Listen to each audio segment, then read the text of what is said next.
Looking back to Labour Day, most of us think of Labour Day as the unofficial end of summer, but the Labour Day holiday was originally created in 1894 to pay tribute to the contributions of the American worker.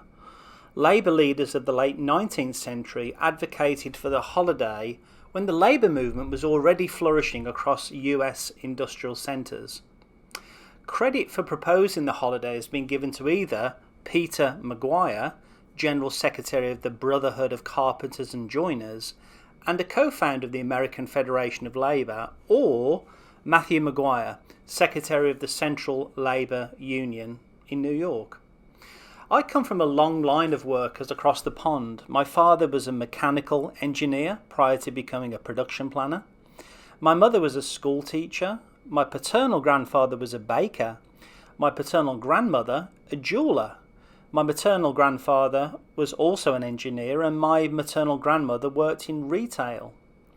It wasn't that much of a surprise then to see my brother and I also become workers. That's what we'd seen and heard growing up. My older brother went into computing, and I pursued a career within the hotel industry. I'd heard of labour federations and workers' unions as a kid, but never in a favourable manner. Around the dinner table, I'd hear stories of what the labour unions were demanding rather than what they were grateful for. I'd hear rumours of strikes before my young mind even knew what a strike was. Father would mention walkouts, whereas I thought the point was to walk in.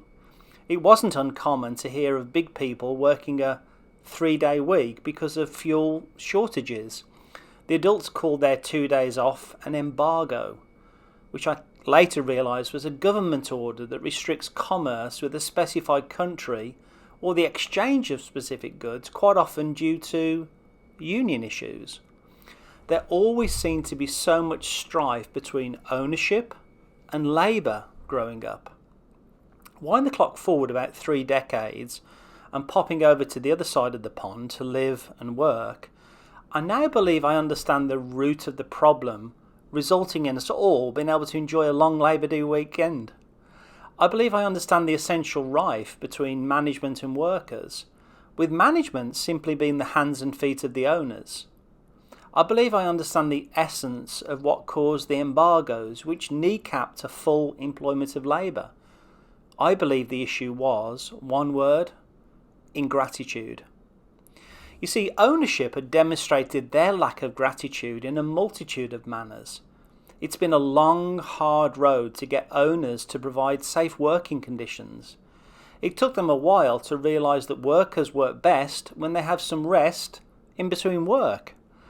Owners actually became enlightened when the industrial psychologists and time and motion experts discovered that workers work harder and smarter when they're incentivised by a little pickup in their paycheck for greater productivity. In time, owners, you see, became more grateful for their human resources. What I did here within our family of workers was gratitude.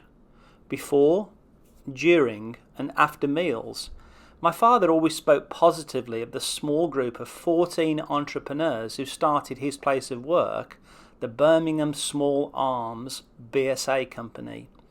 My maternal grandfather also worked for the BSA, and being one generation older, he was actually closer to the founders. My paternal grandfather spoke highly of the Hardings, who laboured long and hard to start the bakery that now put bread on his table. Both of my grandmothers exhibited gratitude for the jeweller and the shopkeeper who went out on a limb to create the jobs they were working in. My maternal grandmother shined when she spoke of her place of work. You may have heard of it, Marks and Spencer, founded in 1884 by Michael Marks and Thomas Spencer. It didn't come as a surprise then when I began expressing my gratitude in time to a Mr. Conrad Hilton and a Mr. Bill Marriott for creating the hotels within which I worked and first brought me to America. By the time you read this, Labour Day will have passed, but let us never get past exhibiting gratitude, regardless of which side of the economic coin we earn from, entrepreneur or employee.